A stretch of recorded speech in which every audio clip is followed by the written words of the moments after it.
Bonjour Joséphine Thébault. Bonjour. Vous êtes cofondatrice d'Urban Cuisine. Vous proposez des potagers d'intérieur connectés. Alors c'est une sorte de caisson dans lequel on peut cultiver toutes sortes de fruits et légumes.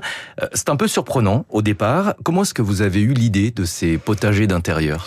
Alors on a eu l'idée avec Antoine Lorcy, mon associé, lors de vacances entre amis en Italie en 2018. Tous les fruits et légumes que l'on mangeait là-bas étaient trop bons et on est revenu dans les villes dans lesquelles on habitait en France ou dans d'autres pays et c'était moins bon.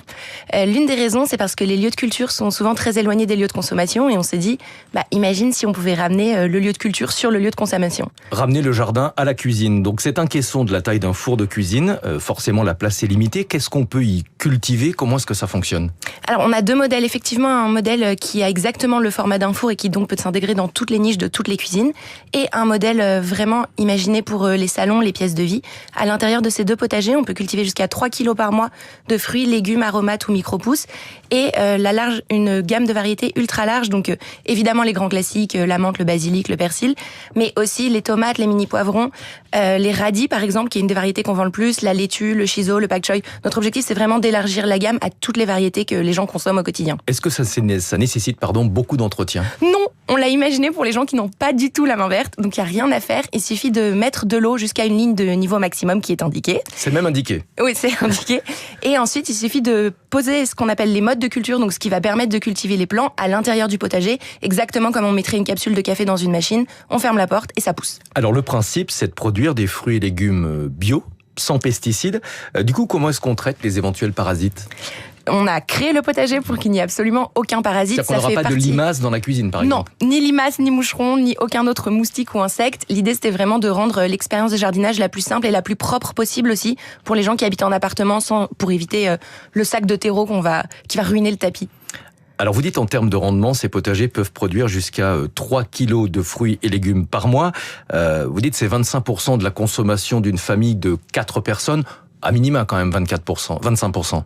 Oui, alors les Français sont parmi les plus gros consommateurs de fruits et légumes en Europe. Ouais. Et en effet, on est autour de 25%. Notre idée, c'est vraiment d'abord de démocratiser un nouvel usage et ensuite, évidemment, de pouvoir proposer d'autres modèles qui permettront de cultiver plus et de plus en plus de variétés et évidemment de plus en plus de volume.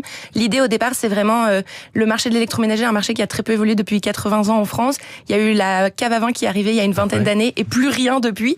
Donc, on essaye de faire notre place dans ce milieu. Et c'est pour ça qu'on a commencé avec un modèle au format standard. Alors, il n'y a pas forcément, on ne pourra pas y cuisiner, y cultiver de gros fruits et légumes. Ça, il y a une limite de taille contre laquelle on ne peut pas lutter. En fait, on fait un gros travail avec plusieurs semenciers français indépendants en amont de la commercialisation des différentes variétés. Et ça nous met souvent 6 à 8 mois de pouvoir sortir une nouvelle variété parce qu'on recherche justement des variétés souvent anciennes qui ont été exclues de l'agriculture traditionnelle et qui sont parfaitement adaptées à notre potager, donc qui vont rester très compactes et pourtant très productives.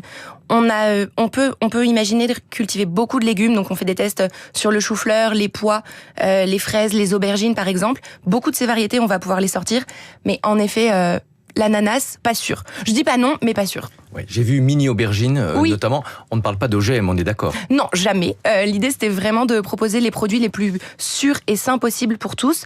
Donc, l'idée, en effet, c'est pas du tout de transformer les variétés, c'est juste de leur amener directement dans notre mode de culture exactement ce dont elles ont besoin. Donc, un substrat pour se développer, des graines de bonne qualité en bonne quantité et des nutriments qu'on optimise en dosage selon les besoins de chacune des variétés. Elles sont indispensables, ces modes de culture que vous commercialisez, ou est-ce qu'on peut planter soi-même n'importe quelle graine ? On a des clients qui sont des jardiniers fous et qui tentent pas mal de choses.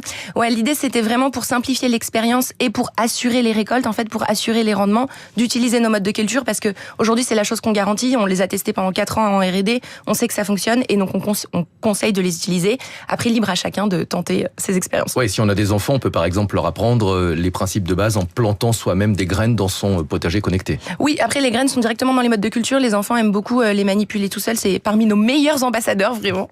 Vous les avez élaborés, ces modes de culture, avec le concours de l'INRAE. Qu'est-ce qu'ils vous ont apporté?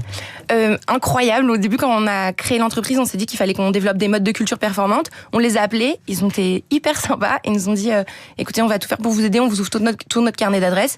Et donc, on s'est basé dans 4 antennes de leurs locaux dans différentes régions de France et on a commencé à faire des tests différents dans chaque endroit. Donc, certains pour les conditions de culture vraiment à l'intérieur du potager, la température, l'humidité, le panneau LED qui va permettre de trouver vraiment la bonne luminosité pour toutes les variétés et dans d'autres, directement le travail sur les modes de culture. Ce sont des potagers connectés. Quelle est la dimension technologique du produit?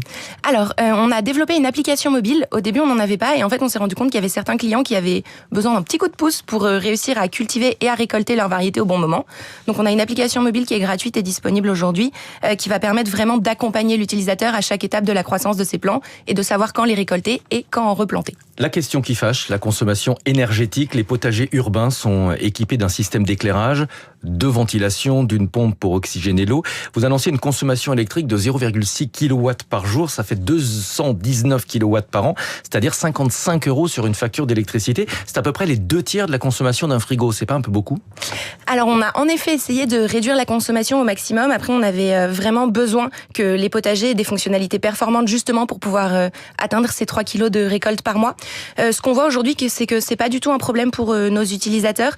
Eux trouvent que c'est pas énorme comme consommation par rapport aux cultures que ça leur apporte au quotidien. Et évidemment, c'est l'un de nos engagements pour les prochaines années de réussir à réduire encore cet impact-là. Est-ce que vous, justement, y travaillez? Qu'est-ce qui peut être ajusté pour réduire la consommation électrique? On y travaille tout le temps. L'un des gros objectifs, c'est de réussir à trouver des composants électroniques plus performants, mais qui consomment moins. Aujourd'hui, on est une toute petite start-up française, donc à notre échelle, c'est encore compliqué de réussir à sortir des séries de composants qui vont être très performants et à un coût qui est acceptable pour nos clients au démarrage. Donc c'est des équilibres sur lesquels on travaille effectivement au quotidien. Bon, 55 € par an, mais on a de la production de fruits et légumes. Combien coûtent les modes de culture? Alors, les modes de culture coûtent 6 € l'unité et jusqu'à seulement 3 € si on en achète 8 à la fois, ce qui est environ ce que nos clients recommandent tous les 2 mois. Est-ce qu'il y a un système d'abonnement? Oui, tout à fait. 4 modes, variétés au choix, tous les mois, livraison offerte, 14,90 € par mois. Combien de potagers est-ce que vous avez déjà vendu et surtout quel est votre objectif? Alors on a vendu un peu moins de 500 potagers environ de nos 2 modèles Liv et Amo. Notre objectif jusqu'à maintenant c'était vraiment de s'installer en France, ce qui est quelque chose qu'on a réussi à faire ces derniers mois grâce aux cuisinistes notamment. Et là on attaque de nouveaux marchés, donc la Belgique, la Suisse, le Luxembourg en Europe et on explore aussi des marchés un peu plus lointains qui ont des contraintes météorologiques. 2 modèles, Liv et Amo. Liv, je crois que c'est le modèle, on va dire autonome, c'est-à-dire qui est un peu un meuble d'appoint. Oui, Amo, c'est celui qui peut être intégré dans la cuisine. Quel est le tarif? Liv est commercialisé à 550 € et Amo à 990 €. Merci beaucoup, Joséphine Thébault, cofondatrice d'Urban Cuisine Potager Connecté. Donc si vous voulez initier les enfants notamment, ça peut être effectivement très intéressant. Il est 6h20 sur Radio Classique. Natacha Valla nous a rejoint pour